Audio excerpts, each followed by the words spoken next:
चलिए, आप लोगों का स्वागत है माँ ज्योति क्लासेज में। और मैं अपना एक साइंस का फिजिक्स का फर्स्ट चैप्टर प्रकाश के परिवर्तन का पहला वीडियो बनाने जा रहा हूँ। उम्मीद है कि आप लोग को अच्छा लगेगा तो थोड़ा सपोर्ट कीजिएगा, ठीक है, और शेयर भी कीजिएगा। सबसे पहले हम देखते हैं कि प्रकाश से किरण गमन करती है। चलो, प्रकाश की किरण जो होती है ना, हमेशा सीधी रेखा में गमन करती है। प्रकाश की किरण हमेशा सीधी रेखा में गमन करती है, ठीक है। मतलब हमेशा से किसी लाइट को बार रहे ना तो हमेशा सीधा ही जाएगा, तो इसलिए प्रकाश की किरण जो लाइट ऑप्शन होगा ये होगा। प्रकाश का वेग न्यूनतम होता है। तो जो वेग होता है ना, ये सबसे निर्भर करता है वेग जो निर्भर करता है वो करता है किसी भी चीज़ के अपवर्तनांक पर। जिसमें जिस भी चीज़ का अपवर्तनांक ज़्यादा होगा उसमें वेग कम होगा, और जिसका अपवर्तनांक कम होगा, ठीक है, उसका वेग, जिसका अपवर्तनांक कम होगा उसमें वेग क्या होगा, ज़्यादा होगा।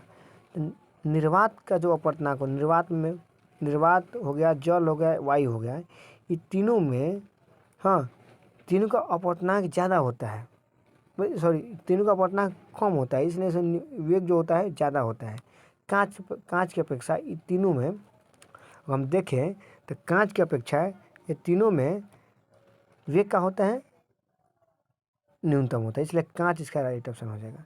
मोटर गाड़ी के चालक के सामने लगा रहता है, तो मोटर जो गाड़ी है उसके चालक के सामने हमेशा उत्तल दर्पण लगा रहता है, ठीक है। ये हमेशा याद रखने बात है। मोटर गाड़ी के जो चालक के सामने साइड मिरर, जिसे हम लोग पीछे का कोनो भी गाड़ी को देखते हैं कि मोटरसाइकिल का शीशा हो गया, आपके कार का शीशा हो गया, जो भी चीज़ का शीशा है जिसमें पीछे के कोई गाड़ी आ रहा है, क्या चीज़ आ रहा है, जो हम लोग बगल वाला जो ड्राइवर के बगल में रहता है शीशा, उस साइड मिरर के रूप में लगा रहता है, उसे उत्तल दर्पण कहते हैं।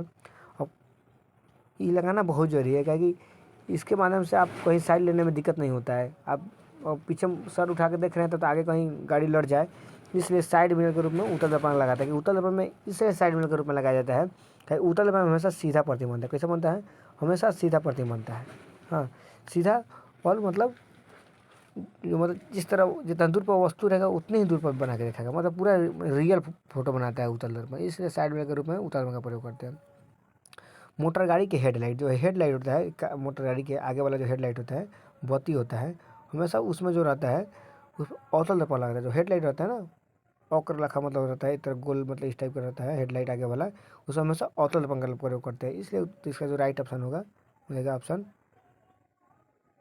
इसका उत्तल दर्पण हो जाएगा, इसका ऑप्शन बी हो जाएगा, लेकिन मोटर गाड़ी के चालक के सामने तो अवतल दर्पण, ठीक है।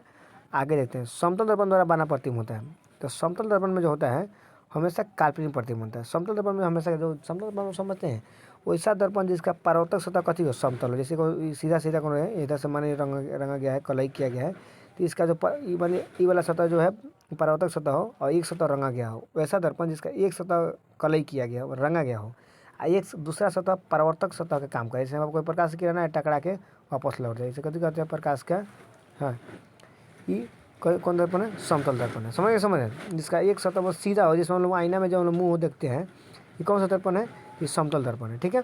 तो समतल दर्पण जो परावर्तक सतह जो प्रतिबिंब बनता है काल्पनिक बनता है, वास्तविक नहीं बनता है। ऑप्शन नंबर बी राइट हो जाएगा आंसर। अब आगे कह रहा है लेंस की क्षमता का ऐसे मात्रक होता है। लेंस की क्षमता का ऐसे मात्रक जो होता है वो सबको जानता है, डायोप्टर होता है। लेंस की क्षमता का ऐसे मात्रक क्या होता है, डायोप्टर होता है। ल्यूमिन नहीं होता है, लक्स नहीं होता है, एंड्रेस्टम नहीं होता है। प्रकाश की किरणें का पथ दर्शाने वाले चित्र को क्या कहते हैं? प्रकाश की किरणें का पथ दर्शाने वाले चित्र को, प्रकाश से चल रहा है तो प्रकाश का जो पथ होता है ना, प्रकाश जिस पथ पर चलता है उसे हम लोग कहते हैं किरण। कथी कहते हैं? किरण। प्रकाश जिस पथ पर चलता है उसे हम लोग किरण कहते हैं। लेकिन बहुत सारा किरण एक साथ चल रहा है, जैसे बहुत सारा किरण एक साथ चल रहा है, उसे कथी कहेंगे लोग? किरण पुंज कहते हैं। उसको क्या कहते हैं? किरण पुंज। मतलब बहुत सारा किरण जब एक साथ चल रहा है ना, तो उसे किरण पुंज बोलते हैं। प्रकाश की किरणें का पथ दर्शाए हुए चित्र को क्या कहते हैं? तो जिस चित्र से दर्शाया जाता है, ये आरेख है, जिस आरेख से दर्शाया जाता है उसे किरण आरेख कहते हैं। प्रकाश जिस पथ चलता है उसे किरण कहते हैं। प्रकाश जिस पथ पर चलेगा उसे किरण कहते हैं। और जिस आरेख से दर्शाया उसे किरण आरेख कहते हैं। और बहुत सारा किरण एक साथ चलेगा तो उसे किरण पुंज कहते हैं, ठीक है। इसका क्वेश्चन आप लोग क्लियर होगा। एक बात और कह दें कि प्रकाश जिस पथ पर चलता है उसे किरण कहते हैं। अब बहुत सारा किरण जब एक साथ चलता है उसे किरण पुंज कहते हैं। अब प्रकाश के जिस आरेख से दर्शाया उसे किरण आरेख कहते हैं। ऑप्शन नंबर ए सही होगा, इसका राइट आंसर। आगे चलते हैं। तो 2D फोकस वाले कर रहा है 2D क्षमता वाले लेंस का फोकस मतलब क्षमता का जो फार्मूला होता है P बराबर जो फार्मूला होता है P बराबर होता है 100/F। 100/F P बराबर फार्मूला होता है 100/F। तो क्षमता का P मतलब होता है पावर, क्षमता। क्षमता दे दिया है 2, हाँ ये हो जाएगा 100/F। F इधर भागा में तो गुना में आ जाएगा, तो मेरा 2F बराबर हो जाएगा 100। हाँ तो ए बराबर कितना हो जाएगा अभी बताइए। तो ए बराबर 100 और 2 यारी गुना में तैयारी भागा में भाग देंगे तो 50 कितना हो जाएगा 50। तो कह 2D क्षमता वाले लेंस का फंक्शन क्या होगा, तो 50 डायरेक्ट ऑप्शन नंबर डी इसका राइट आंसर होगा। ठीक है, पूरे सोल्यूशन के साथ आप लोग को बताएंगे, किसी भी चीज़ के बारे में पूरा फुल डिस्कस होगा, कोई आप लोग को दिक्कत नहीं परेशानी का सामना नहीं करना पड़ेगा इतना।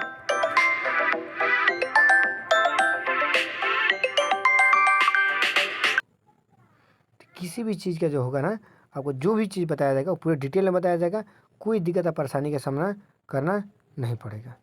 ठीक है, तो आगे चलते हैं। कह रहा है किसी उत्तल लेंस का फोकसांतर 50 सेंटीमीटर है तो उसकी क्षमता होगा। अभी बताया चला कि क्षमता जो होता है पावर होता है P बराबर होता है 100/F। ठीक है, तो इसमें जो होता है फोकस दे दिया है, मतलब F का मान दे दिया है। ठीक है, तो P बराबर हो जाएगा 100/F का मान कितना दिया है 50। 50 दूना 100, क्षमता कितना हो जाएगा 2 डायोप्टर। देखिए अब 2 डायोप्टर तो हो जाएगा, लेकिन बात कर रहा है हाँ कि उत्तल लेंस की अवतल लेंस, ये लेंस भी देखना है हाँ कि लेंस कौन सा है। तो अगर उत्तल लेंस आ रहा है, ठीक है, अगर उत्तल लेंस आ रहा है तो उत्तल लेंस आ रहा है तो उत्तल लेंस का क्षमता हमेशा धनात्मक होता है। कोई पूछेगा उत्तल लेंस का क्षमता क्या होता है, तो उत्तल लेंस का क्षमता धनात्मक होता है।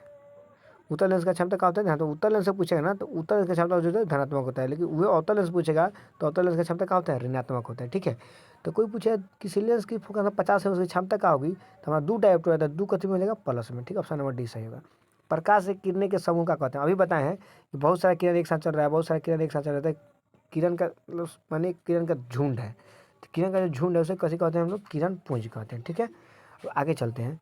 उत्तल लेंस की क्षमता होती है, तो उत्तल लेंस का ही बताएं, उत्तल लेंस की क्षमता क्या होती है धनात्मक, लेकिन अवतल को पूछेगा तो अवतल का क्षमता हो जाएगा ऋणात्मक। ठीक है, उत्तल लेंस को कहते हैं, तो उत्तल लेंस को हम लोग कहते हैं, देखिए उत्तल लेंस में क्या होता है, उत्तल लेंस सभी प्रकाश की किरणों को एक ही बिंदु पाकर मिलाता है। उत्तल लेंस है सभी प्रकाश की किरणों को अपनी ओर खींचता है, एक ही बिंदु पर आकर सब प्रकार से किरण उत्तल लेंस में आके जमा होती है, मतलब अभिसरित करती है, एक ही बिंदु पर आके मिलाती है, तो उसे कहते हैं अभिसारी लेंस। ठीक है, अब अवतल लेंस को क्या कहते हैं, तो इसको अभिसारी कहते हैं, तो अवतल क्या करता है प्रकाश को फैलाता है, तो इसलिए इसको अपसारी कहते हैं। ठीक है, निम्नलिखित में से किसका कौन सा पदार्थ लेंस बनाने के लिए प्रयोग नहीं किया जाता, निम्नलिखित में कौन सा पदार्थ लेंस बनाने के लिए प्रयोग नहीं किया जा सकता, तो इसका जो राइट आंसर होगा हाँ जल का तो लेंस बन सकता है, जल में प्रकाश का परिवर्तन होता है। ठीक है, लेकिन जल में प्रकाश का अपवर्तन होगा हाँ, और कांच में भी प्रकाश का अपवर्तन होगा, प्लास्टिक में भी प्रकाश का अपवर्तन होगा,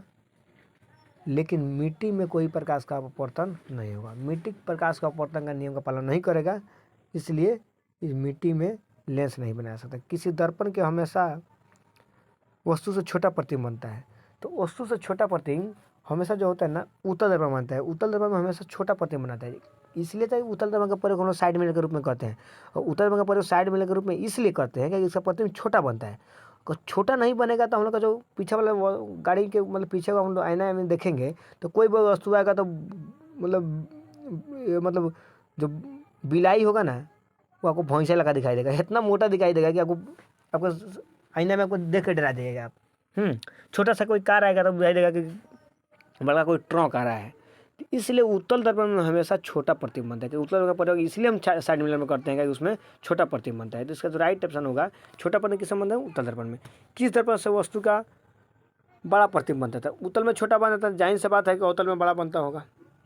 समझ रहे हैं, प्रकाश के परिवर्तन कितने नियम है, तो प्रकाश के परिवर्तन के दो नियम है, ठीक है। और अपवर्तन का भी दो नियम है। हाँ, जब प्रकाश की किरण हवा से कांच में प्रवेश करती है तो मुड़ जाती है, तो अविलंब के निकट। जैसे हम बताते हैं आपको इसका क्या कॉन्सेप्ट है। जैसे मान लीजिए इधर कोई एक कांच है, नीचे कहती है कांच है, नीचे कांच है, नीचे कांच है, ठीक है। नीचे कांच है, ऊपर कोई हवा है, ऊपर हवा है। तो हवा से कांच में जब प्रवेश करती है तो ये तो मेरा हो गया, ऊपर वाला हो गया विरल माध्यम। कौन माध्यम हो गया? विरल माध्यम। हाँ, और नीचे कुछ है, कुछ घना हुआ है, मतलब हवा से तो कोई नहीं घन ज़्यादा, कांच है, कांच में घन है, तो ये हो गया मेरा सघन माध्यम। कथी? सघन माध्यम। तो विरल माध्यम हो गया, ये विरल मतलब हवा हो गया जो विरल माध्यम है। तो हवा से जब कांच में जाएगा तो अंदर तो सघन माध्यम है। तो सघन माध्यम में कौन चीज़ आ जाता है? अविलंब की निकट आ जाता है, अविलंब की ओर झुक जाता है, अविलंब के निकट आ जाता है। तो इसका जो आप राइट आंसर होगा, हाँ, इसका जो राइट ऑप्शन होगा वो हो जाएगा आपका ऑप्शन नंबर बी। क्या हो जाएगा? ऑप्शन नंबर बी, अविलंब के निकट, ठीक है। अब आगे देखते हैं। फोटोग्राफी कैमरा, हाँ, फोटोग्राफी कैमरा का अभिदेशक होता है। तो फोटोग्राफी जो कैमरा हम लोग होता है, जो DSLR कैमरा हो गया या कोई भी कैमरा हो गया, उसका जो लेंस उसमें जो लगा रहता है, उसका जो नेत्र के पास जो लेंस लगा रहता है वो उत्तल लेंस होता है। कहीं कोनो चीज़ का जो फोटो है वो छोटा करके मतलब सही दिखा सके, होता रहेगा तो इतना बड़ा दिखा देगा कि कैमरा में हटबे नहीं करेगा, ठीक है। इसलिए उत्तल लेंस का प्रयोग किया जाता है, ठीक है। साइड मिरर के रूप में प्रयुक्त होता है। साइड मिरर के रूप में है उत्तल दर्पण, अभी बताए थे, साइड मिरर के रूप में उत्तल दर्पण। तो आज इतना ही क्वेश्चन रहने देते हैं, कल डिस्कस करेंगे, हाँ, अगले क्वेश्चन के बारे में। आप लोग को उम्मीद है कि आप लोग को समझ में आया होगा, और इस वीडियो को आप 2 बार 3 बार देखिएगा, आपको दोबारा कभी जीवन में ऑब्जेक्टिव याद करने की जरूरत नहीं पड़ेगी। और हम पे विश्वास रखिए, हमको सपोर्ट कीजिए। आपके कोई भी बोर्ड की परीक्षा में कहीं सब्जेक्टिव नहीं छूटेगा, उसका मेरे पास 100% गारंटी है, ठीक है। बस इतना ही कहकर जय हिंद, जय भारत।